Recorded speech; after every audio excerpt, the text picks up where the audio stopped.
Hello, my lovely writers. How are you? My son, he is 10 and he has always found reading and writing a real challenge. It's an absolute challenge for him. But he's getting towards the upper stages of primary school before he kind of has to start thinking about high school. And so it was time for me to knuckle down with him and do some serious reading because I recognised he just needed practice. And when we first started doing this, he was very, very resistant.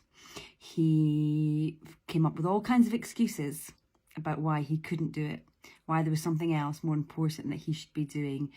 Then when that didn't work, just blatant, bit of a temper tantrum, huffing and puffing, trying to cause arguments so that I'd get distracted and wouldn't sit down with him to do the reading. Then eventually we would sit down to do the reading, and some days, because he gets to choose the book, some days it's fine, he knows all the words and it flows and he enjoys the reading. Other days the book is harder, the words do not flow, and he finds it tougher, and then we get some more tears and we get some tantrums again before we get to the end of that book and he realizes that he did it and that it was all okay. And it got me thinking today, because today he was reading to me a story. It was like a simpler story, but he read it with emotion, with intonation, and with ease. And he enjoyed reading the story to me today. And it got me thinking about us as writers and just the parallels there between him learning to read and us learning to write.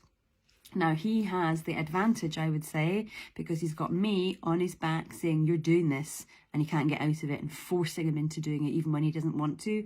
Even when there's tears, he has to still sit down and do the reading.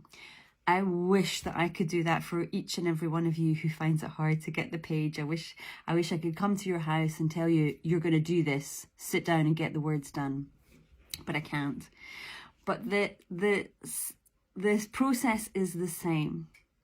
You've got to be the Emma on your back telling you you've got to do this. You've got to hold yourself accountable and get yourself sitting down and doing it, even when you're crying, even when you want to have a tantrum, even when it's difficult.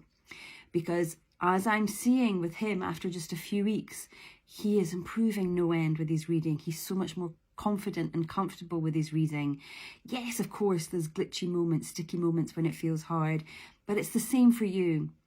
After a few weeks of doing this every day or of doing this consistently, you will find it easier and easier as you go along. Of course, there's still going to be glitchy days where it feels messy and sticky, but overall your confidence and your capabilities and your competency are going to increase tenfold, 20-fold if you continue to do it.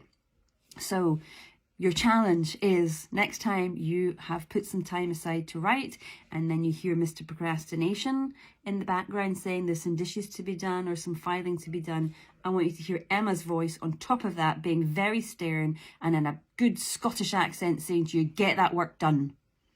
And so if you can hear me in the back of your head, maybe it will scare you enough to sit down and do the writing. But learning to read, learning to write, it's all the same thing. We've just got to practice. So get practicing.